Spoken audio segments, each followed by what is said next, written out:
બાદ ફરી આપ સૌનું સ્વાગત છે। સુરત શહેરમાં ડ્રગ્સની હેરાફેરી માટે કપડા આ ગયા है જેવા કોડવર્ડનો ઉપયોગ કરી રહેલા 3 ડ્રગ્સ માફિયાઓને લાલગેટ પોલીસે ડમી ગ્રાહક બનીને રંગે હાથ ઝડપી પાડ્યા છે।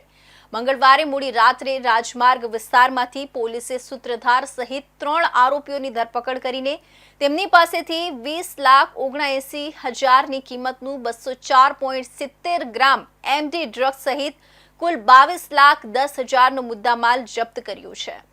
લાલગેટ પોલીસ સ્ટેશનના પીઆઈ ચૌધરી અને તેમની ટીમે બાતમીના આધારે રાજમાર્ગ પર વોચ ગોઠવી હતી। પોલીસે બાઇક અને મોપેડ પાસે ઊભેલા 3 શખ્સોને પકડી પાડ્યા હતા। પકડાયેલા આરોપીઓની ઓળખ સરફરાઝ ઉર્ફે સફી અમદાવાદી મોહમ્મદ પટેલ, તેનો સાગરીત ઉબેદુલ્લા ઉર્ફે ઉબેર પેરિયા અને ઇમરાન ફકરુદ્દીન સુલતાનિયા તરીકે થઈ હતી। પોલીસ તપાસમાં ચોંકાવનારી વિગત સામે આવી કે આ ત્રણેય ડ્રગ્સ માફિયાઓની મુલાકાત અગાઉ જેલમાં થઈ હતી। આ ત્રણેય રીઢા ગુનેગારોએ જેલમાંથી બહાર આવ્યા બાદ એકબીજાનો સંપર્ક કરીને છેલ્લા 1 વર્ષથી સુરતમાં એમડી ડ્રગ્સનો ગેરકાયદેસર ધંધો શરૂ કર્યો હતો।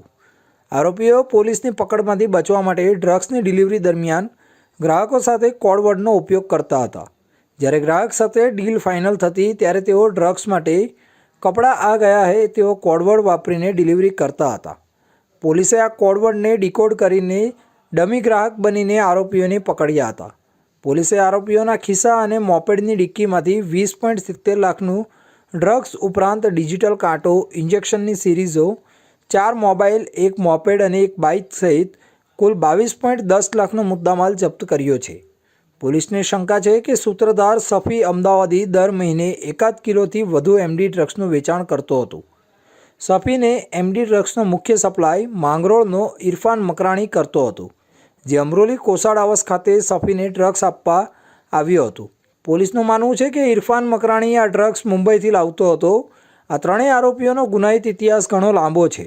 સૂત્રધાર સફી અગાઉ હથિયાર, ડ્રગ્સ, જુગાર અને જાહેરનામા સહિતના 4 ગુનામાં કતારગામ, અડાજણ, રાંદેર અને અમદાવાદ ડીસીબીમાં પકડાયો હતો અને તે વર્ષ 2020માં જેલમાં પણ ગયો હતો।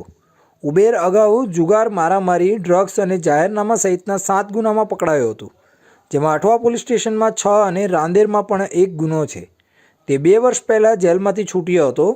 ઇમરાન સુલતાનિયા અગાઉ ડીસીબીમાં ડ્રગ્સના કેસમાં પકડાયો હતો અને તે પણ માત્ર 8 મહિના પહેલાં જ જેલમાંથી છૂટ્યો હતો।